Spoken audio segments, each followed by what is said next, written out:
The Silent Guardians. The Galactic Conclave prided itself on 3 million years of enlightened governance. 300 species across 7 spiral arms lived under its protection, its massive fleets ensuring peace through overwhelming force. The ancient Phosine, with their crystalline bodies and 16-dimensional mathematics, had founded it.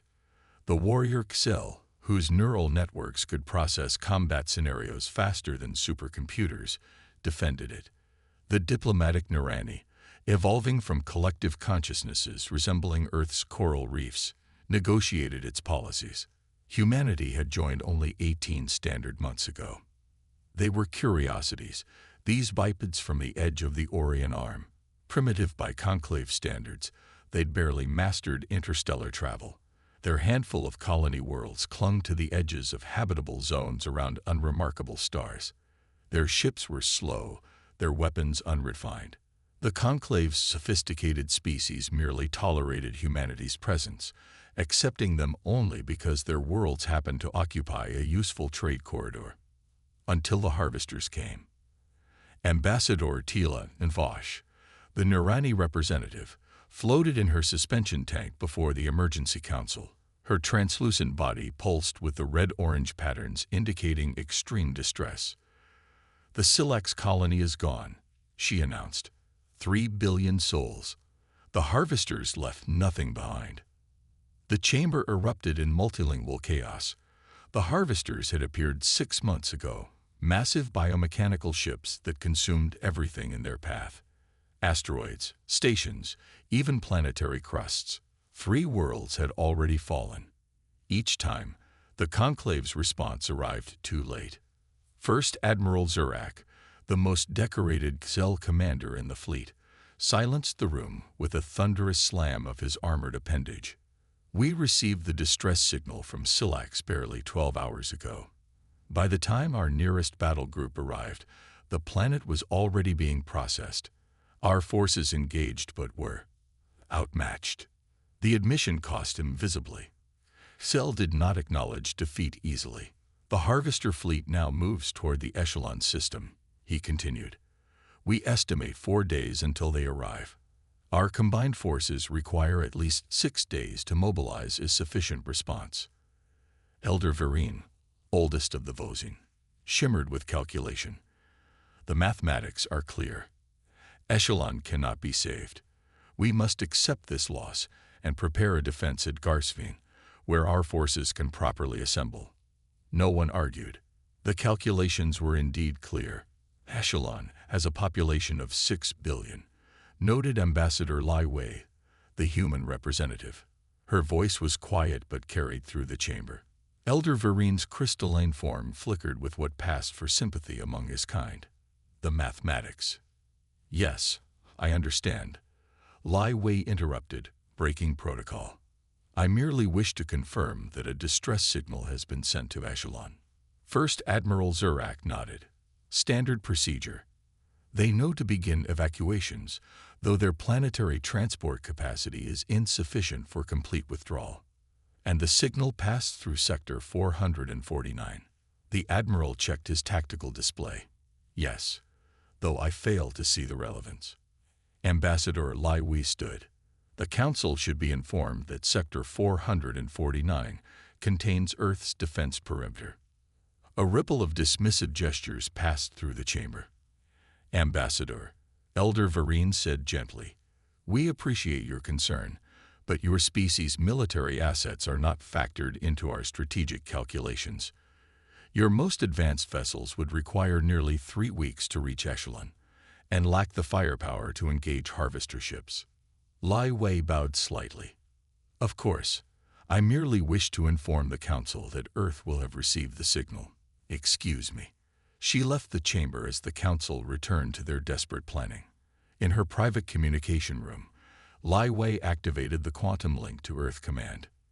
"This is Ambassador Lai. Echelon system. Coordinates 339 to 77,214. Harvester attack imminent. Estimated civilian casualties, 6 billion. Conclave forces unable to respond in time." The response was immediate. and consisted of a single word: acknowledge. Lai Wei closed the connection and returned to the council chamber. For the next 3 days, she participated in evacuation planning, while the conclave leadership prepared their defense of Garsveen. No one mentioned Earth again. On the 4th day, as the harvester fleet approached Echelon, the conclave's long-range sensors detected unexpected FTL signatures. First Admiral Zurak burst into the council chamber, his neural patterns radiating confusion. Unknown vessels have appeared at Echelon. 716 ships. Configuration unregistered in our database. Elder Varine's crystalline form pulsed with calculation. Impossible. No known species can mobilize such numbers without our knowledge. The tactical display activated, showing the Echelon system. The massive harvester ships, each nearly the size of a small moon, approached the habitable planet. But surrounding them were hundreds of smaller vessels arranged in geometric formations that shifted continuously. Magnify, ordered Ambassador and Vosh. The image zoomed in on one of the smaller ships. Its design was utilitarian, almost crude by conclave standards. A central cylinder with radiating struts supporting weapons platforms and engine arrays. On its side was a familiar insignia, a stylized Earth surrounded by olive branches. "Those are human vessels," Lai Wei said quietly. "Impossible," First Admiral Zurak insisted. "Humans possess fewer than 30 interstellar-capable warships." 30 registered warships, Lai Wei corrected. "These are our defense fleet. You concealed military assets from the conclave." Elder Varine's crystalline form flickered with outrage. "Not at all. We simply never claimed those 30 ships constituted our entire defense force. You made assumptions based on what you saw." Before the council could respond, the tactical display erupted with energy signatures. The human vessels had opened fire on the harvesters. What followed defied the conclave's understanding of warfare. The human ships moved in constantly shifting patterns, never maintaining formation for more than seconds. They fired weapons that shouldn't have existed in their technological repertoire. Gravimetric disruptors, phase-locked plasma cannons, dimensional shears. Most shocking was their targeting. The conclave's military doctrine focused on disabling enemy weapons and propulsion. The humans targeted seemingly random points on the harvester hulls with surgical precision. "What strategy is this?" demanded Zurak, his neural network struggling to process what he was seeing. Lai Wei watched the display calmly. "Harvester ships are biological constructs with distributed nervous systems. Our intelligence identified 43 neural clusters that, when destroyed in the correct sequence, cause cascading systemic failure." "That's impossible," Elder Varine whispered. "Such analysis would require—" "Yes," Lai Wei agreed. "It required us to sacrifice a planet." The council chamber fell silent. "When the harvesters destroyed New Haven Colony 3 months ago, we allowed it to happen," she explained. "We evacuated who we could, but left sensor drones and volunteer observers. They transmitted until the end, giving us complete data on harvester biology, tactics, and vulnerabilities. On the display, harvester ships began to convulse as precision strikes severed their neural pathways. Some drifted aimlessly, others turned on each other, their targeting systems confused by human electronic warfare. "You sacrifice your own people." Ambassador and Vosh pulsed with horror. The volunteers knew their purpose. Their families will be honored for generations. Lai Wei's voice remained steady. "Humanity has learned that survival sometimes requires terrible choices." The battle lasted 6 hours. When it ended, the harvester fleet was destroyed or captured. Not a single human vessel was lost. In the stunned silence that followed, Elder Varine's crystalline form pulsed with recalculation. "We misunderstood your species." Lai Wei nodded slightly. "A common error. Why did you not inform the conclave of your capabilities?" First Admiral Zurak demanded. "Would you have believed us?" Lai Wei asked. "Or would you have seen a primitive species making wild claims?" The Admiral had no answer. "Moreover," she continued, Humanity has learned through bitter experience that revealing one's true strength rarely leads to respect. It leads to fear, containment, attempts at control. The conclave does not operate that way. Ambassador in Vosh protested. History suggests otherwise. The Vrexel were confined to their home system when they developed quantum displacement technology.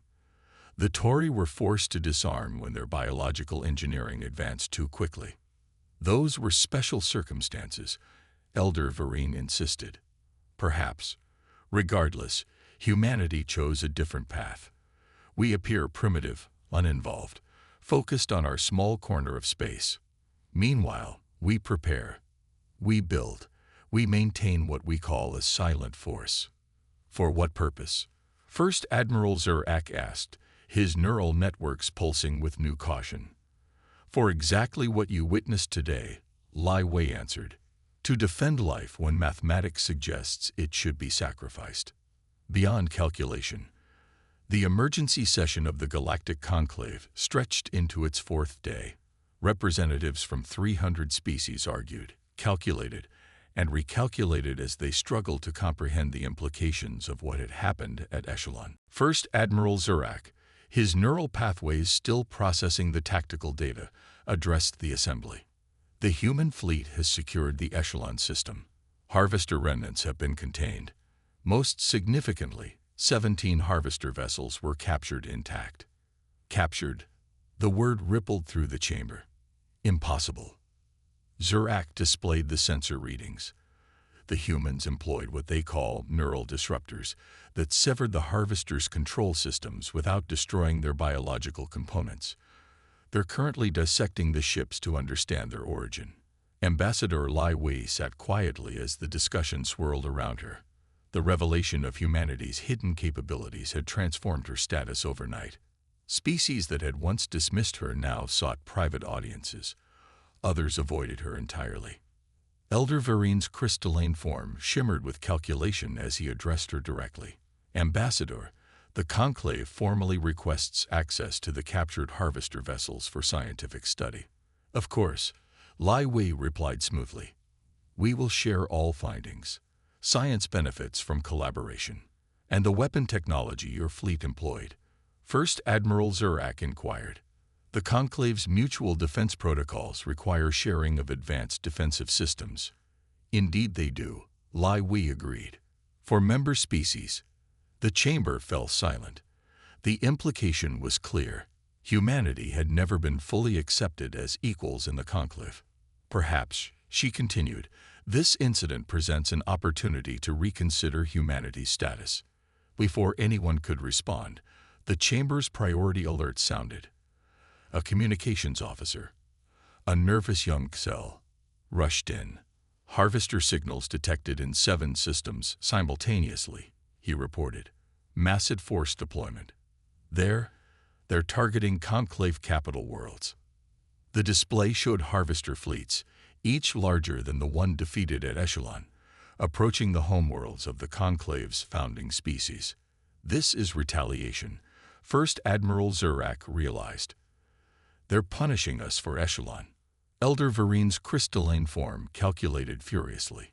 Even with emergency protocols, our fleets cannot defend all 7 systems. The mathematics are insurmountable. How quickly can your ships respond, Ambassador? Ambassador in Vosh asked Lai Wei, her translucent form pulsing with desperate hope. Lai Wei studied the tactical display, her expression unreadable. Our forces at Echelon would require at least 2 days to redeploy. Too long. First Admiral Zurak concluded grimly. We must concentrate our defenses on the most populous worlds and accept casualties elsewhere. I didn't say those were our only forces, Lai Wei stated. The display flickered as new data streamed in. FTL signatures appeared near each threatened world, hundreds of ships materializing from seemingly nowhere. What you're seeing, Lai Wei explained, are our defensive constellations, 7 fleets, each approximately the size of what you witnessed at Echelon, stationed in dimensional pocket space near critical systems. You've had invisible armadas lurking near our homeworlds. The accusation came from multiple species simultaneously. We've had defensive assets positioned to respond to existential threats. Lie we corrected. They remain in dimensional pocket space, technically not in your sovereign territory, until needed. On the display, the human fleets engaged the harvesters. The battles unfolded with the same methodical precision seen at Echelon. Harvester ships convulsed and died as human vessels targeted their neural clusters with surgical strikes. Your people planned for this, Elder Vereen realized, his crystalline form pulsing with complex emotions. You anticipated the harvesters would respond with greater force. We calculated the probabilities. Lie we acknowledge. Threatened predator species typically respond with overwhelming force to re-establish dominance. We positioned our assets accordingly. The Council watched in silence as the battles progressed. Within hours, it became clear that humanity would prevail in all 7 systems. The harvester threat, which had seemed existential just days before, was being systematically dismantled. As the immediate crisis passed, the political implications began to emerge. The Conclave's security paradigm must be reevaluated. First Admiral Zurak declared, "Our defense protocols have proven inadequate." Elder Vereen's crystalline form pulsed with reluctant agreement. For 3 million years, the Conclave has stood as the unchallenged guardian of this galactic sector. Events have proven our complacency. Humanity offers partnership, Lie we said, not dominance. Yet you concealed your true capabilities, Ambassador Envosh pointed out, her translucent form pulsing with conflicted emotions. You maintained what your people call a silent force within our territories without disclosure. Consider our position, Lie we replied. A young species encountering an ancient galactic power structure that might view us as a threat rather than an ally. Would transparency have served either of us well?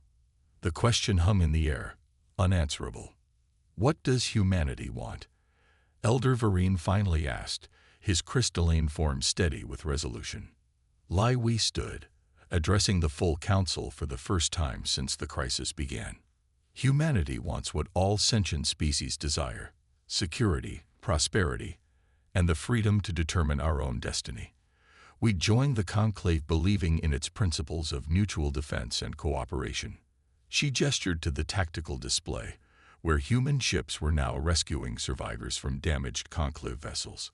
We demonstrated our commitment to those principles at Echelon and the 7 systems, not because of treaties or calculations, but because we do not accept the sacrifice of billions when alternatives exist. Your alternative was to conceal a massive military force, First Admiral Zurak pointed out. Our alternative was to prepare for threats that mathematics alone cannot address. Lie we corrected. The Conclave relies on probability calculations and cost-benefit analysis. Humanity relies on something different. What? Elder Vereen asked, genuinely curious. Determination, Lie we answered simply. The uncompromising belief that loss is unacceptable when prevention is possible, regardless of cost or effort required. The council chamber fell silent as the implications settled over the assembled representatives. For 3 million years, the Conclave had approached galactic security through the lens of inevitability, accepting that some threats could not be countered, some populations could not be saved, some losses were statistically necessary. Humanity had just shattered that paradigm. Moving forward, Lie we continued. Humanity proposes a new defensive alliance within the Conclave framework. We will share our technology, our strategic doctrines, and yes, the locations of our defensive assets. In return, we ask for equal standing among the founding species and a fundamental reassessment of the Conclave's approach to existential threats. The proposal would have been laughable just days earlier, a primitive species demanding equality with civilizations millions of years their senior. Now, it seemed almost modest. As the Council debated the proposal, communications channels throughout Conclave space carried images of human ships rescuing stranded civilians, delivering emergency supplies, and clearing harvester debris from populated worlds. The message was clear. Humanity's power came with compassion, not conquest. In her private quarters, Lai Wei received a secure transmission from Earth Command. Phase 1 complete. Harvester threat neutralized. Conclave perception successfully adjusted. Proceed with Phase 2. Cultural Integration Protocol. Lai Wei smiled slightly as she deleted the message. The Conclave believed they had glimpsed humanity's true nature in the revelation of their hidden fleets and advanced weapons. They had no idea that the military assets were merely humanity's first line of defense. Behind them stood Earth's true power, a civilization that had survived its own self-destructive tendencies, unified its warring factions, and emerged with a singular determination that no other species in the Conclave could comprehend. The Vosine calculated, the Xel fought, the Narani negotiated. Humans did the impossible. And that, Lai Wei knew, would truly horrify the galaxy when they finally understood it.